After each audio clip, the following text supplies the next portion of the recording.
Nous sommes le 4 août 1578 lors de la bataille des Trois Rois. Nous sommes dans le lever du matin auprès d'un ville de Qasr al-Kbir ou bien près de la rivière d'Al-Makhazin. Et c'est comme ça que maintenant le sultan Abd el-Malik Ier mène son armée en prière pour vaincre ses ennemis portugais. Pendant ce temps, le roi Sébastien Ier du Portugal, lui, voulait conquérir le Maroc pour devenir le tout premier empereur chrétien du Maroc et pour convertir, pour convertir tous les Marocains en christianisme. Et c'est bien sûr aujourd'hui de cette nouvelle vidéo, nous allons voir la bataille des Trois Rois, une grande bataille victorieuse pour les Marocains et une bataille désastreuse pour le Portugal. Et c'est comme ça que maintenant, cette bataille est l'une des plus grandes batailles du Maroc. Car cette bataille, on découvrira sur le monde, pas seulement sur le Maroc. Et c'est parti, je ne me retarde pas. Et c'est parti maintenant, let's go! Le Maroc a connu une grande crise prolongée lors du 15e siècle et le début du 16e siècle. Et c'est comme ça que maintenant, quand les Ouattisides ont pris le pouvoir, ils n'ont rien fait pour ça. C'est même aggravé. Une stagnation démographique, le déclin des villes, l'appauvrissement de la population et surtout le déclin de l'art intellectuel. Et c'est comme ça que maintenant, plus au sud, dans le contrée des Ouattisides, il y avait une famille appelée les Saadines, dirigée par Mohamed el-Cheikh, et se révolte et fonde l'émirat des Saadines. Il y a 3 raisons pour cela, et je vais vous les citer. La première raison, c'est que les Ouattisides sont alliés avec les royaumes ibériques du Nord, que les Saadiens appellent le péril catholique. Ce péril catholique montre que les Ouattisides veulent avoir des protecteurs, mais les Saadiens, non. Ils veulent se montrer aux plus grands égards, car quand les Ouattisides ont pris le pouvoir et ont fait une alliance avec les royaumes catholiques du Nord, mais les royaumes ibériques, le Portugal et l'Espagne ont profité. Ils ont attaqué. Le Portugal a amassé de grands comptoirs et territoires au Maroc, comme par exemple la ville d'Agadir, de Ceuta, de Tanger et d'Asela. L'Espagne, elle, n'a attaqué que seulement Melilla. Et c'est tout. Et c'est comme ça, c'est maintenant, voici la deuxième raison. C'est pour le contrôle du commerce transsaharien et du commerce avec le nouveau monde qui est l'Amérique. Et c'est comme ça que maintenant les Portugais, eux, veulent contrôler le commerce transsaharien et le commerce avec l'Amérique. Car le commerce avec l'Amérique, il y a beaucoup d'or. L'or avec les Incas, l'or apporté des Espagnols avec les Incas, le tabac, le cacao et surtout l'or, comme j'ai dit tout à l'heure. Avec le commerce transsaharien, ce sont les empires et les royaumes du sud dans le Sahara, comme par exemple l'empire Shanghai ou bien l'empire du Mali, qui sont de grands royaumes avec qui ils apportent de l'or et des armes et surtout du sel.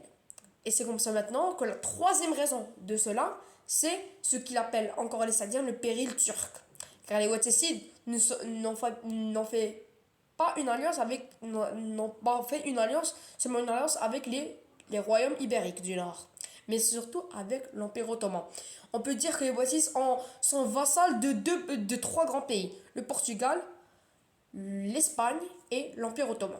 Alors maintenant ce péril turc, car depuis Soliman le Magnifique, les Ottomans essaient de conquérir les territoires marocains pour atteindre la ville de Araïch. La ville de Araïch est une grande ville, mais surtout un grand port maritime. Car si les Ottomans prennent ce port important, ils pourront détruire et attaquer le commerce des Espagnols et des Portugais. Et c'est comme ça que maintenant Mohamed el-Cheikh a décidé d'attaquer ces pays, les Ouattisides. Ils ont réussi à conquérir la ville de Marrakech. Et cette ville va devenir la capitale des Saadiens jusqu'à leur chute. Et c'est comme ça que maintenant, même s'ils ont attaqué Marrakech, ils attaquent aussi les comptoirs portugais. Ah, ils ont réussi à prendre la ville d'Agadir et de Mazagan et continuent vers le sud et continuent vers le nord. Ils réussissent à battre les Wattisides et, et prennent Fès en 1554. Et c'est comme ça qu'en 1554, les Saadiens prennent le pouvoir et le sultan Wattisside part vers les Ottomans. Les Ottomans, eux, décident d'aider le sultan Wattisside. Mais quand il mourra, ce sera le sultan Mourad III qui prendra les rênes du Maroc. Mais hélas, ils sont battus lors de la bataille de Fès. La pire des pires batailles avec les Wattisides. Les Wattis sont écrasés. Il ne reste aucun soldat. Le sultan même, il a été exécuté par Mohamed al-Cheikh. Et c'est comme ça que maintenant, Mohamed al-Cheikh a 3 fils. Abdullah al-Ghalib, Ahmed al-Mansour et... Non, désolé, je vais vous dire... Abdullah al-Ghalib, Abd al-Malik et Ahmed al-Mansour ou bien Mohamed al-Mansour. Et c'est comme ça que après l'assassinat de Mohamed al-Cheikh par les Ottomans, c'est le né des 3 fils qui l'emportent. Abdullah al-Ghalib ou bien seulement al-Ghalib Ier. Et quand al-Ghalib prend le pouvoir, ses 2 fils, Abd al-Malik et Ahmed al-Mansour, partent vers l'Empire ottoman dans la ville d'Alger. Alger est enrichie par le pillage des corsaires ottomans. Et c'est comme ça que maintenant, ils décident de parcourir tout l'Empire ottoman jusqu'à Constantinople. Ils parcourent tout l'Empire ottoman et découvrent ce grand empire puissant qui a réussi à atteindre les portes de Vienne jusqu'à la Mecque et d'Alger, à Bagdad. Ils atteignent Constantinople et participent à la bataille la désastreuse bataille de Lépante en 1571. Ils partent même pour la conquête de Tunis en 1574. Ils participent à la conquête de Tunis en 1574. Et c'est comme ça que maintenant, Mourad III les a vus et il s'est étonné. Que font des Saadites sur le territoire? Alors, Abdelmalik les explique tout. Et comme maintenant, ils sont partis 17 ans en exil, ils savent maintenant qu'Al-Ghalib est mort. Et c'est son fils Mohamed al-Moutawakil qui prend les rênes. Mais Mourad III les a dit, je vous donne un contingent de 30 000 ans. Vous pouvez faire ce que vous voulez. Ne pas attaquer le Maroc, fonder un nouveau territoire, on s'en fiche. Mais promettez-nous que vous serez notre vassal et vous nous donnerez la ville de Araïch si ils prennent le Maroc. Et c'est comme ça que maintenant, Abdelhamid Ahmed al-Mansour, grâce au contingent de 30 000 hommes, il réussit à prendre Fès et il réussit à battre Mohamed al-Moutawakil, pas Wattisside, mais Mohamed al-Moutawakil, dans 3 batailles décisives et successives qui sont des déroutes pour Mohamed al-Moutawakil. Et c'est comme ça que Mohamed al-Moutawakil part vers le Portugal. Mais ça, je vous donne pour tout à l'heure. Et c'est comme ça que maintenant Abd al-Malik devient Abd al-Malik Ier. Mais hélas, le Abd al-Malik ne veut pas devenir ne veut pas devenir le vassal de l'Empire ottoman. Il les bat même lors de la bataille de Tlemcen. Et avec même la promesse qu'il a fait à Mourad III de donner le port de la ville de Araïch, il dit non, ça c'est à nous. Maintenant, partons vers le Portugal, Mohamed al-Moutawakil. Quand il arrive à Lisbonne, Sébastien Ier le remarque et le capture.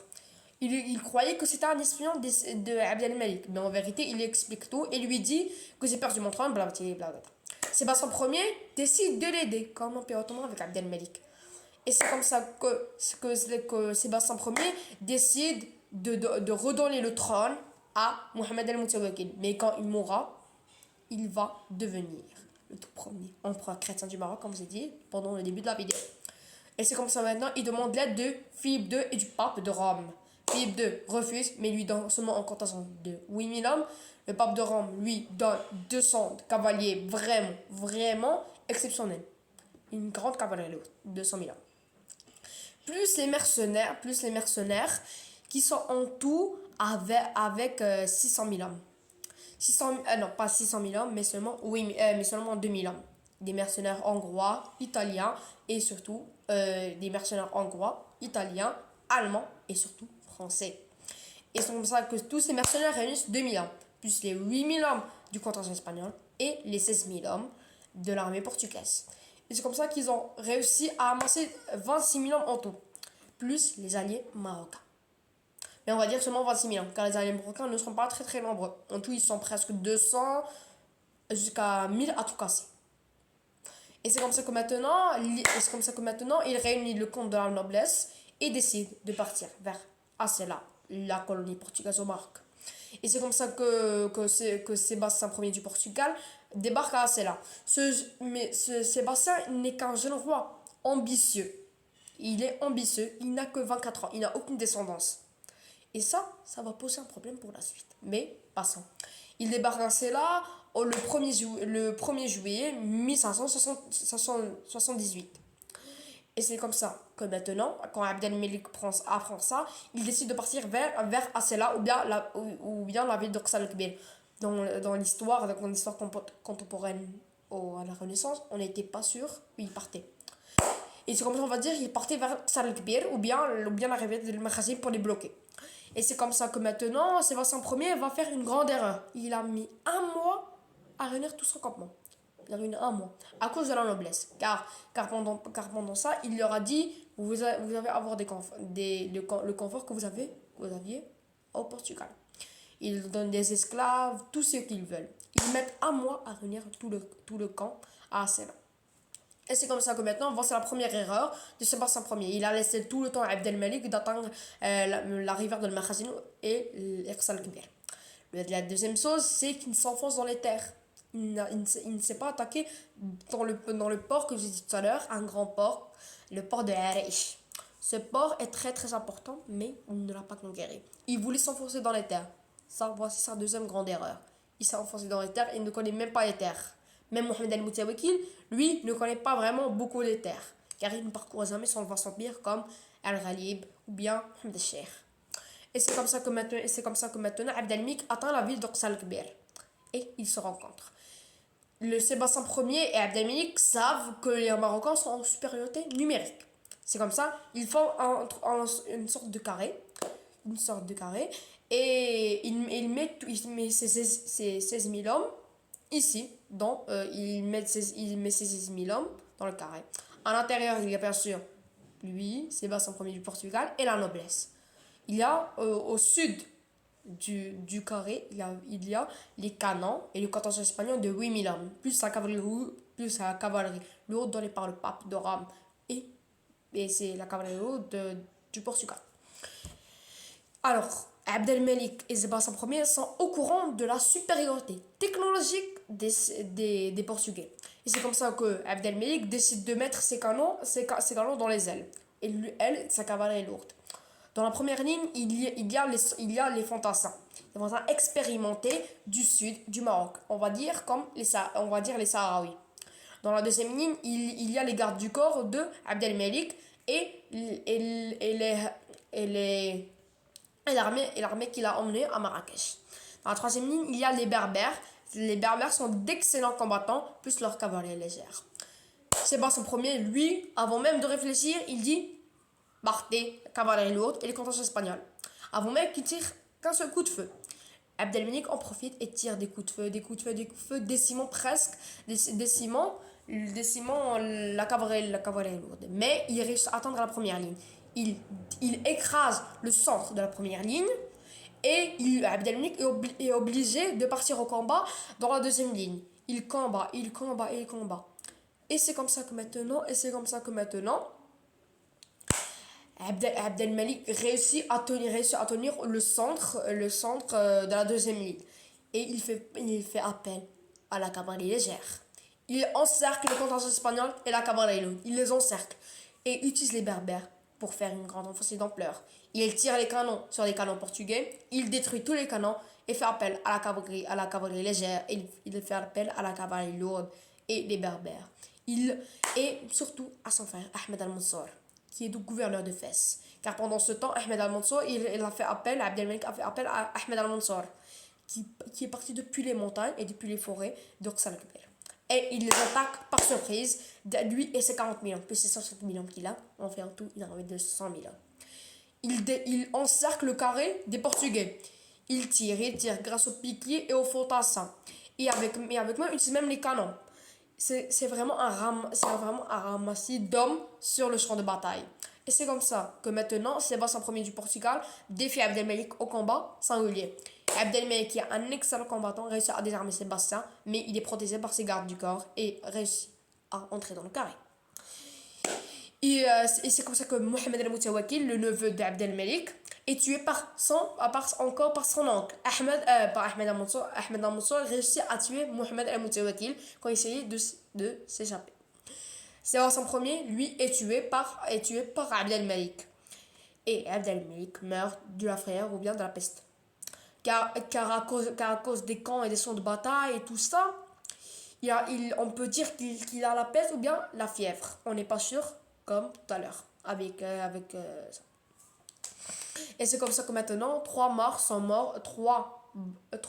sont morts en une seule bataille. C'est pour ça qu'on l'appelle la bataille des trois rois, ou bien la bataille de Salkbir, ou bien la bataille d'El Makhazin. Et c'est comme ça qu'après la mort d'Abdelmalik, Ahmed Al-Mansour est acclamé comme nouveau sultan de la dynastie des Saadiens. Et c'est comme ça que maintenant, sur les 26 000 hommes emmenés au Maroc, seuls 600 à 800 000 hommes réussissent à atteindre Lisbonne. Et c'est comme ça que maintenant, nous allons voir maintenant la conclusion de la vidéo de ces deux pays, le Portugal et le Maroc. Et c'est comme ça que maintenant la conclusion de cette vidéo. Et c'est comme ça que la conclusion de cette vidéo arrive. Nous allons commencer maintenant par le Portugal. Le Portugal, après la mort de Sébastien Ier, qui n'avait aucune descendance, il n'avait que 24 ans, désigne son oncle, pas son père, désigne son oncle, Henri, qui devient Henri II du Portugal, comme nouveau roi. Ce Henri II ne reste que 2 ans sur le trône. Il avait 66 ans et on ne peut pas dire qu'il peut se marier. Car il était un évêque. Un évêque les évêques font preuve de sainteté. Ils ne peuvent pas se marier, ils ne peuvent pas avoir d'enfants. Henri II demande ça au pape, mais ce qu'il refuse. Il meurt sans descendance lui aussi. Et c'est comme ça, maintenant l'Espagne entre en jeu. Philippe II, qui lui, on peut dire qu'il est de la famille de Sébastien Ier. Il décide, comme il est un descendant du grand-père de Sébastien Ier, Philippe II réclame son droit au trône. Il emmène l'armée espagnole et soutenu par la noblesse. Il tue Juan, un noble portugais qui pouvait devenir roi, le tue et entre à Lisbonne triomphant, acclamé par la noblesse. Il devient Philippe Ier du Portugal. Maintenant, nous allons voir du côté du Maroc, bien de Ahmed Al-Mansour. Maintenant, après la mort d'Abdelmalik, Ahmed Al-Mansour devient Ahmed Al-Mansour Ier. Et c'est grâce à lui que la Renaissance vient au Maroc. On va dire la Renaissance marocaine. Une stagnation démographique n'arrive plus, il n'y a plus une stagnation démographique. L'art intellectuel augmente avec les arts, avec l'augmentation des arts et des lettres. Et il construit beaucoup de mosquées, comme la mosquée de El Koutoubia, fondée par les Saadiens. Et c'est comme ça que maintenant, Ahmed Al-Mansour, lui, réussit à battre l'empire Shanghai et prend Tombouctou, Gao, deux grandes villes pour contrôler le commerce transsaharien. Mais hélas, après son règne de 25 ans, les Saadiens tombent dans le déclin. Mais ça ne sera pas avant très très longtemps, mais je dois continuer d'abord la série avec l'Empire ottoman.